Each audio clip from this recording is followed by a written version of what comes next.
প্রধান নির্বাচন commissioner AMM Nasir Uddin বলেছেন, ভোটের দিন যত এগিয়ে আসবে আইন শৃঙ্খলা পরিস্থিতি তত ভালো হবে। এতে প্রার্থী ভোটারদের ভয় কেটে যাবে। আজ রাজধানীর তেজগাঁও মেইল প্রসেসিং সেন্টারে আসন্ন নির্বাচনে পোস্টাল ভোটিং কার্যক্রম পরিদর্শন শেষে গণমাধ্যম কর্মীদের সিইসি একথা বলেন। সিইসি বলেন, বিপুল সংখ্যক প্রবাসী এবার ভোট দেওয়ার জন্য রেজিস্ট্রেশন করেছেন। 25 ডিসেম্বর পর্যন্ত নিবন্ধনের এই সংখ্যা আরও বাড়বে বলে আশাবাদী তিনি। প্রধান নির্বাচন কমিশনার বলেন, 54 বছরে প্রথমবারের মতো প্রবাসীরা ভোট দিচ্ছেন। এটাও একটি ঐতিহাসিক ব্যাপার।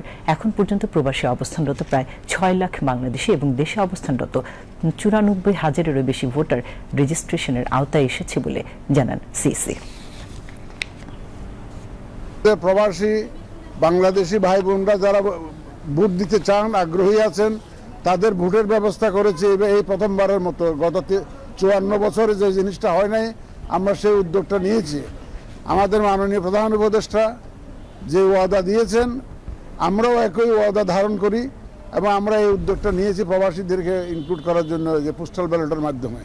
ভোটের স্যাংটিটি রক্ষা করেই কিন্তু আমরা এই ব্যবস্থাটা আমরা সম্পন্ন করার চেষ্টা করছি।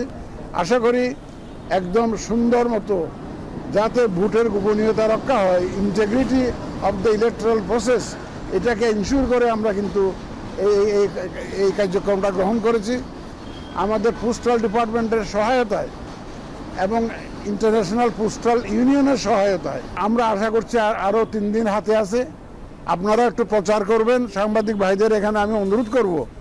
আর 3 দিন হাতে আছে, আপনারা দেশের ভিতরে যারা আছে তারাও যাতে রেজিস্ট্রেশনটা করে ফেলেন, এতে করে তারা সবাই ভোটের আওতায় আসেন, সবাই যাতে রেজিস্ট্রেশন করেন।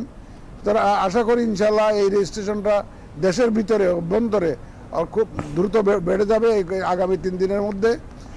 এই প্রথমবারের মতো আমরা যে উদ্যোগটা নিলাম, আমরা আশা করছি এটা একটা সারা বিশ্বে একটা মডেল হয়ে থাকবে।